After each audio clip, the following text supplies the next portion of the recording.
ñuy def nii parce que une politique un régime a toujours.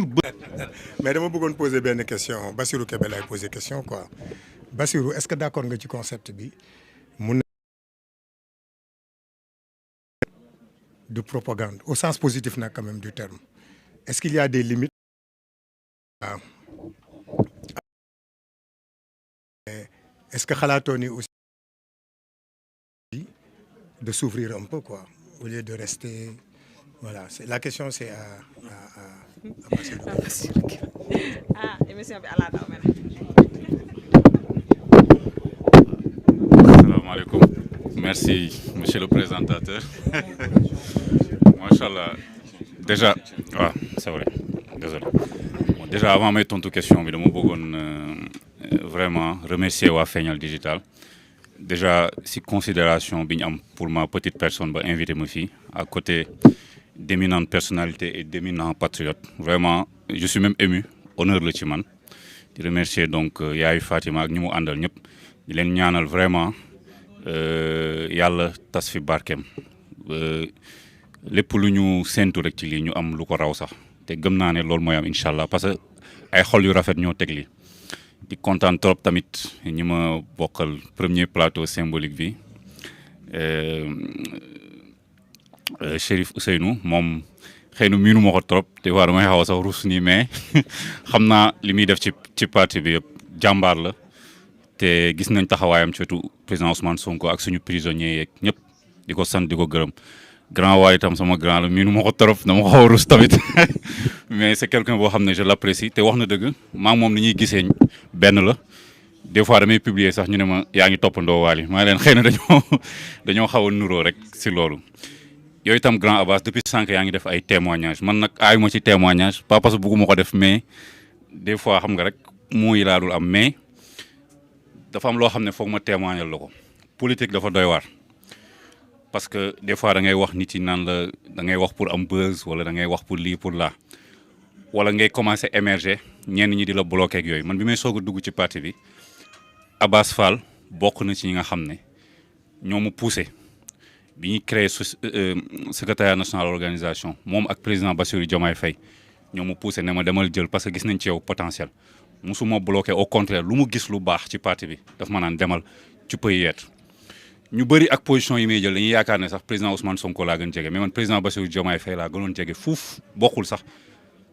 on était tout le temps ensemble je travaillais avec lui donc man position bu may jël du pour ay nit ay principe la président Ousmane Sonko. li ma gëm dama koy wax ci moom mooy que c'est quelqu'un koo xam ne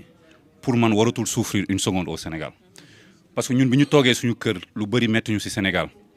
amuñu ku ñu ko waxal dañ doon toog nekk à l'étranger di taal suñu YouTube gis benn waay bu am sikkim sol benn jacket bu kii muy wax ma ne mais kii il est différent des autres politiciens ah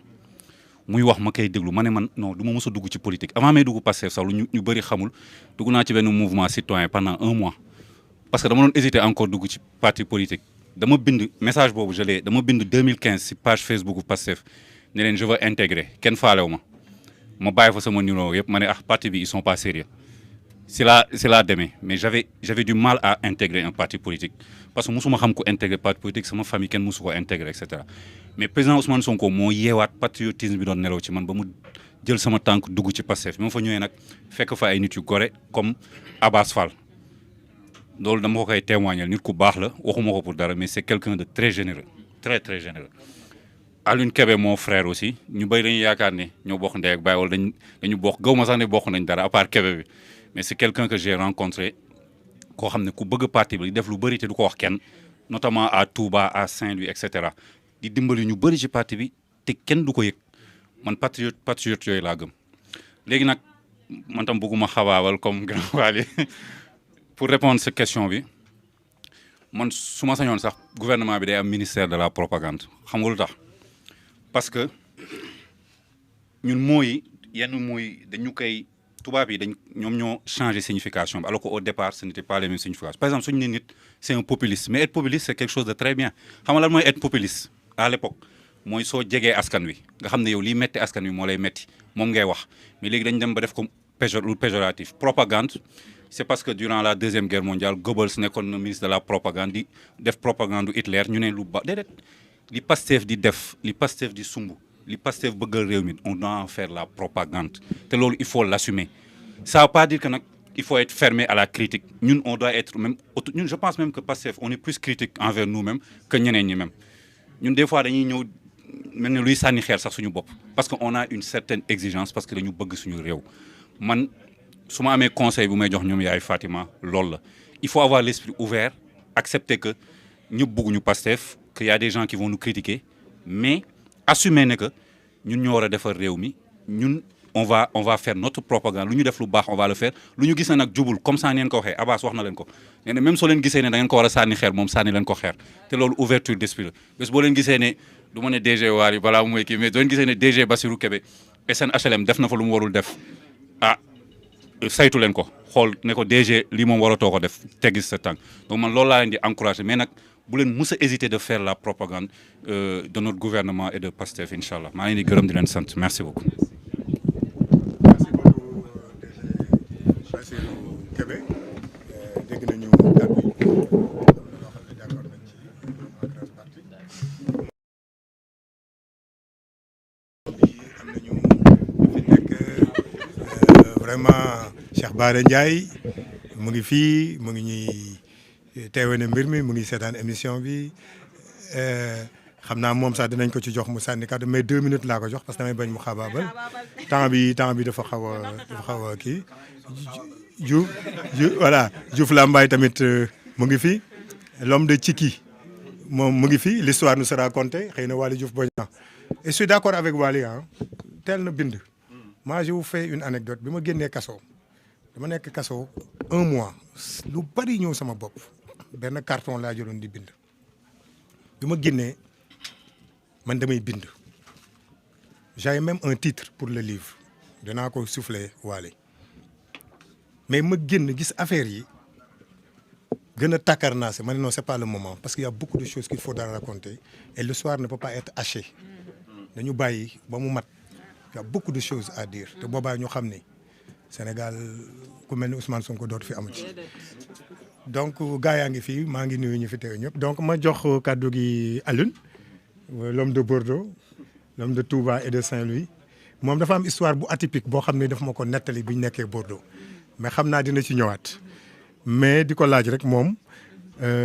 depuis qu'il est au Sénégal expérience bi mu amoon ci la mu doon liggéey ak lañ ko dénk léegi lan la ci gis loo xam ne war nañ ko defaraat et outil bi nan nga xalaat ne yow au niveau de fi nga nekk outil bi ban njëriñ la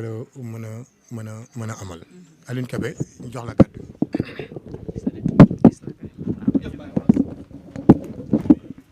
merci beaucoup grand Abbas monsieur le maire maa ngi lay ziar di la nuyu di nuyu suñu grand frère Waly Diouf Bodian directeur général di nuyu Chérif Ousseynou suñu frère ak Bassirou suñu rak di nuyu aussi yaayu Fatima ak ñi mu àndal liggéey bi yëpp di am mbégte bu baax a baax a baax tubaab day wax ni le hasard n'existe pas il n'y a que l'ignorance de l'origine des choses man tey bi ma xëyee xaw ma woon ni dina ma fekk fii week-end bi sax waru ma fi woon fekk j'ai reçu l'invitation parce que maa ngi waroon nekk Touba ma ni comme invité nañ ma activités yi may def naa ko repousser ñëw teew fi xaw ma woon ni jotaay bi nii lay demee et que fii lay mujj mais yàlla rek moo xam te li am solo rek mooy ñu bañ a fàtte mukk li tax ñu xamante ak li waral suñu ànd bi Bassirou wax na ko léegi c'est une question de principe témoignage yi nga def ci ñun yëpp mën nañ ko def ci yow 10 000 fois parce que bi ñuy fekk Bordeaux boobu fekk na yëf yi jaxasoo na trop ngeen ñëw décider ñëw ci diaspora bi pour participer au levée de fonds on a fait toutes les capitales européennes ensemble ngeen fekk ñu Bordeaux nekk aussi nit yoo xam ne yéen a ñu doon ñaax pour ñu bañ a décourager parce que à l'époque il y avait quasiment plus aucune communication suñu leader jàpp nañ ko mu nekk ci kaso bi ñi ñu doon gis ñuy dalal suñu xel ak di ñu ñaax ci xeex bi mooy yéen seen jëmm yi donc ñun ànd ci loolu ba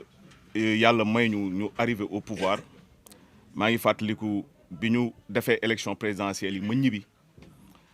parce que man bi ma élection yi c'était le 24 le 17 sama soxna mucc le 19 ma bàyyi ko hôpital ak bébé bi ñëw pour campagne ak Cheikh Thioro le 24 mooy doon tudd bi xar bi ma rey ci bureau de vote bi laa ko yóbbu joxe ko donc le 13 avril nga envoyé ma message di ma laaj est-ce que je suis intéressé par quelque chose ma ne la aw ma fixation ci benn poste mais si je peux vous être utile je suis disponible ba le 8 janvier 2025 la ma le président Ousmane Sonko soogawoo di ma proposer la fonction publique locale may jàppale collectivité territoriale yi pour rejoindre li nga wax que ni ñun bu jaroon ñu bàyyi suñu liggéey ñàkk ko ngir ñëw servir Sénégal pour que Ousmane Sonko yaakaar bi nit ñi am ci moom bañ a tas dañ koy def parce que man en réalité dama gëm ni Ousmane Sonko la Sénégalais yi gëm moom la ñu wóolu quel que soit ñun coono yi ñu daj ak liñ ci participer ak effort yi ñu ci def yëpp benn marchandise lañ am boo xamante ni moo neex a jaay muy Ousmane Sonko parce que dafa convaincre les Sénégalais man à Touba su ma doon dem gars yi dañ may wax jarul sax ngay sonn di ñu jéem a convaincre ñun ay Sonko lañu c'est le message que bi ñu ma doon jox donc ñun ci siège boobu la ñu nekk te man dama jàpp ni tey honneur bi ma am di servir sama réew te Ousmane Sonko mi ma réconcilier ak sama réew jox ma opportunité boobu moo ma gënal fuuf les milliers d'euros que je peux gagner à l'étranger parce que je suis arrivé à Bordeaux avec 20 euros en poche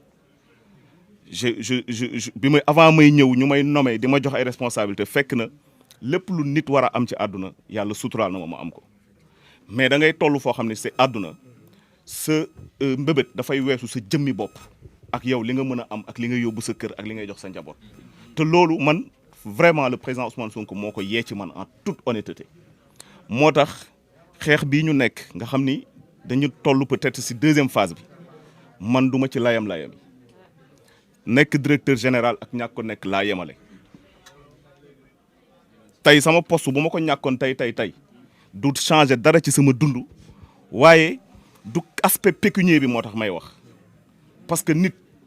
li nga am ak li nga doon dafa wuute te li nga doon moo ëpp solo li nga am parce que estime en soi nit da nga koy am nit da ngay gëm li yàlla def ci yow te man ab murit laa taalibe Sëñ Tuubaa laa dafa am loo xamante ni du ma ko foowee